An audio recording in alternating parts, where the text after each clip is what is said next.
Silencia. Este es el mundo de Silencia y lo más importante, esta es la primera parte del wrap-up del mes de enero del 2023 y en enero leí tanto como en diciembre, así que también va para largo este video. El primer libro lo tengo en digital y es Beloved de Toni Morrison. Este libro yo lo tenía hace rato. De hecho, una vez que leí Ojos Azules, compré Beloved porque me gustó mucho Toni Morrison. No es una escritura fácil en sentido estricto porque a veces resulta muy confusa. Por ejemplo, en Ojos Azules hay partes en que es como que no hay puntuación y es como que no entiendes muy bien quién está narrándolo. En este caso, siendo que Beloved tiene como una estructura mucho más clara, pero a nivel como del mundo entra el realismo mágico y eso tiene mucho sentido en la obra, pero a la vez siento que también me descolocaba mucho. Y es la historia de una mujer afroamericana que mata a su hija para que ella no sufra lo que va a tener que sufrir si es que vive. Por eso ella toma esa determinación y claro, hasta ahí está basado en un hecho real, pero luego está el fantasma de esa niña que es parte de ese mundo y es como algo que digamos todos aceptan dentro de ese espacio. Hay también partes que tienen de nuevo que ver mucho como con la magia de esa comunidad cultural y me pareció un libro muy potente. Creo que el trasfondo incluso le da más potencia. Es un libro que me gustó. Igual siento que quizás, y a veces me pasa que creo que cuando uno se enamora de un autor le pasa mucho como ese crash de la primera obra, porque siento que me gustó más Ojos Azules, a pesar de que Beloved entiendo que es una obra como más, como que consagró más a la autora, que es mucho más conocida de ella. Pero claro, mi primer acercamiento fue con Ojos Azules y ese es mi punto de comparación. Y Ojos Azules es pura realidad, muy cruda, chocándote y con una locura así como desatada. Es un libro muy terrible, muy descarnado. Este también es muy descarnado, pero la introducción de esa parte mágica hace que quizás, no sé, que uno se pueda alejar un poco de ese espacio. No sé si esa es la respuesta, pero me pasó eso, como que siento que me hizo tomar más distancia. En cambio el otro me obligó a estar ahí, a comprometerme, a ver sin tapujos todo el tema de la discriminación, pero absolutamente descarnado. Y este también, de nuevo, este también es muy terrible, porque la situación de las personas negras en Estados Unidos era horrible, horrible. O sea, tú entendías las decisiones que tenían que tomar, también entendías por qué ese sentido como de colectividad tan fuerte, porque era la única forma de sobrevivir. Y sí, es un muy buen libro.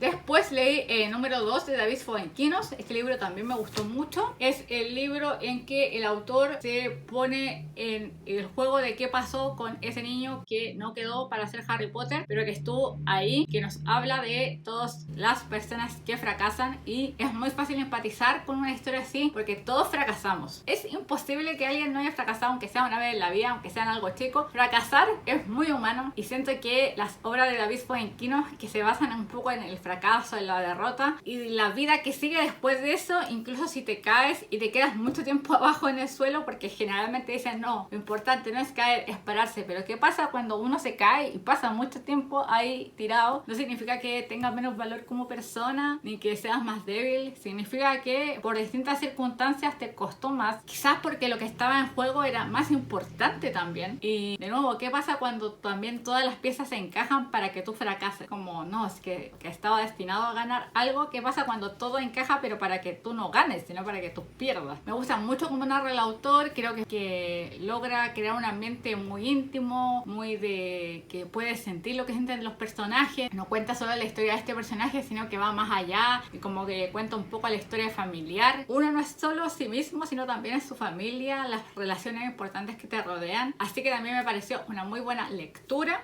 Después leí Penélope y las 12 criadas de Margaret Atwood. En esta la autora hace una relectura de la historia de Penélope, la historia que ha sido contada como la de la mujer fiel que siempre espera a Ulises u Odiseo y que se ha puesto como ejemplo de la mujer, de la esposa fiel que espera. Entonces lo que hace Margaret Atwood es una lectura mucho más dura, más feminista, que cuestiona, que dice los beneficios de plantear esta figura y de ahí elementos que no le calzan en la Odisea. A mí me pasó que obviamente este libro se puede disfrutar sin haber leído la Odisea, pero a mí me pasó que me hubiese gustado tener más presente la Odisea para haber leído este libro, porque siento que para mí habría tenido más sentido, porque la lectura que ella hace tiene que ver con ciertas partes de la Odisea y ciertas partes de estudios que se han hecho. Entonces a mí como una persona ñoña me encantaría como tener más presente eso en las 12 criadas que cuelgan cuando llega Odiseo, y de alguna forma Margaret Atwood dice que es esa acción de colgar a esas mujeres no tenía mucho sentido, entonces ahí hace una relectura. Además que hay partes que son como narradas como cantos, o sea, me recuerda como el coro que aparecía en las obras dramáticas, pero también me atrapó, la leí muy rápido. Sin embargo, creo que es la obra que a mí no me ha gustado de la autora de las que he leído. Después leí Genio y Tinta de Virginia Woolf, y yo les había comentado que este es un libro que se basa en estudios que hizo la autora, que se basó en reseñas que ella hizo para un diario en que le mandaban libros y ella los reseñaba, y a la gente le gustó mucho. Las personas no sabían quiénes eran los autores, estas reseñas aparecían sin autor, pero al editor le gustaba mucho cómo escribía Virginia Woolf y cada vez la llamaba más y más, hasta que ella tuvo como de alguna forma la capacidad de elegir a quienes quería reseñar y a quienes no, y de esto sacó ensayos sobre autores y se recogen bastantes en Genio y Tinta. Yo había tenido la oportunidad de leer varios en el lector común. Los del lector común me gustaron más. Estos también me gustaron, pero de nuevo siento que no sé por qué estoy tan comparando, así como no, es que me gustaron más esos que estos, pero me pasó mucho que siento que en el lector común había muchos más autores que yo conocía y a los que yo quería mucho, entonces como que un vínculo afectivo mucho más fuerte con ese libro que con este, que también me pareció muy bueno de todas formas. Después terminé Memorias de una geisha. Ese fue un audiolibro, el primero que escucho en el año y espero que no sea el último. Es parte de mi reto de 100 libros que leer de la BBC. Me pareció muy similar a la película, si es que la han visto. Si no, se trata de una niña que nace en un pueblo de Japón muy pero muy pobre. Su familia es recontra pobre y se quedan sin madre. Entonces las dos hermanas quedan solo con su papá y un vecino de la familia decide ayudarlas y apoyarlas y las vende a una ser geisha y la otra para ser prostituta. Y claro, para nosotros como sociedad en este momento es chocante, pero ser geisha era una súper oportunidad. Era la posibilidad de ascender socialmente para Shiori, que en este caso la que protagoniza esta historia, la que la cuenta a través de su vida, a través de las relaciones y de una relación muy importante, de un hito muy pequeño que marcó su vida, un hito que la marcó como desde el bien, así como desde que alguien hizo algo tan desinteresado y afectuoso por ella, que ella siguió eso toda su vida. Y también desde muchos errores que ella cometió, y me gustó el libro. No sé si me va a cambiar la vida, siento que se parece a la película, como que la película cumplió mucho en ese aspecto y eso, me pareció entretenido. Es largo sí para escucharlo en audiolibro, creo que eso fue también como un error mío de elección, pero bueno.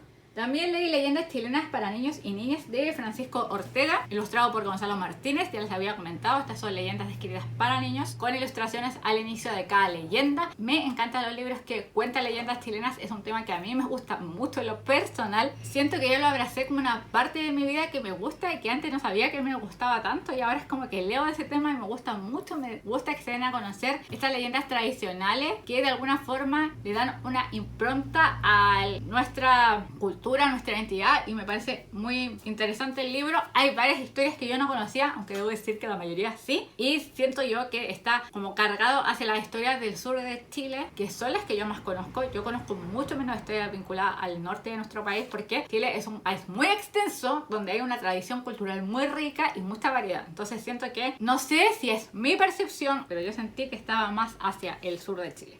También leí el método Catfulness, ya les dije, este es un chiste que me hace feliz, y más que nada son ejercicios y de cómo los gatos nos enseñan a vivir una vida más centrada en el presente y a valorar las cosas que tenemos sin necesariamente estar anhelando hacia el futuro ni mirando demasiado hacia el pasado, sino que disfrutando acá el presente, disfrutando lo que tenemos al frente, sintiendo los sabores, maravillándonos y sorprendiéndonos con las cosas que están aquí.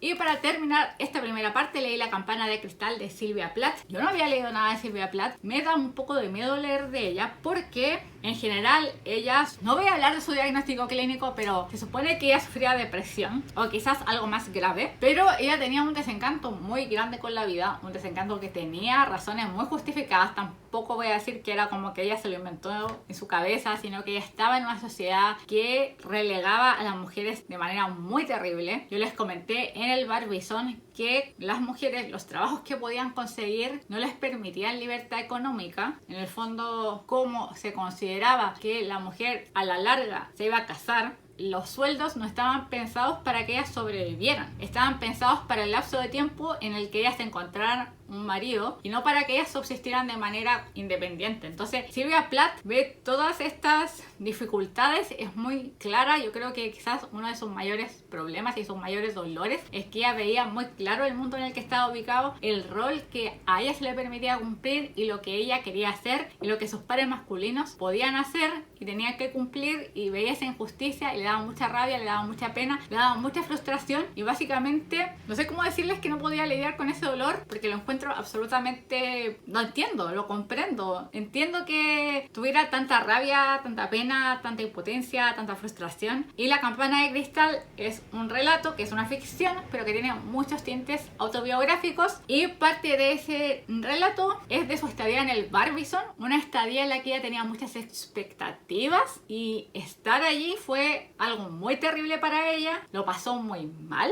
Acá se llama el Amazon, y fue muy terrible para ella, y nos relatan cosas que también se supieron por la prensa, de su intento de suicidio fallido, del tema afectivo que ella tuvo, de sus relaciones. Es un libro bien terrible, bien desencantado. Me gustó más la segunda parte, siento que me permitió más empatizar con el personaje. No fue mi libro favorito de lectura, quizás tenía muchas expectativas puestas en este libro. Creo que de hecho mi mayor problema fue porque tenía demasiadas expectativas sobre este libro y lo leí con un horizonte demasiado alto, y siento que la realidad me golpeó un poco porque a veces uno espera demasiado de libros que son mucho respecto de una época en concreto, y que cuando la leemos con el paso de los años no es tanto porque ya no estamos en ese contexto, entonces nos cuesta más situarnos y entenderlo, y siento que eso me pasó con ese libro. Y que claro, la segunda parte, que tiene que ver con todo lo que no ocurrió en el Barbizon sino lo que ocurrió después, y ella estuvo internada y sufrió mucho, sufrió con tratamientos psiquiátricos que ahora nos parecen como cómo pudo ser eso.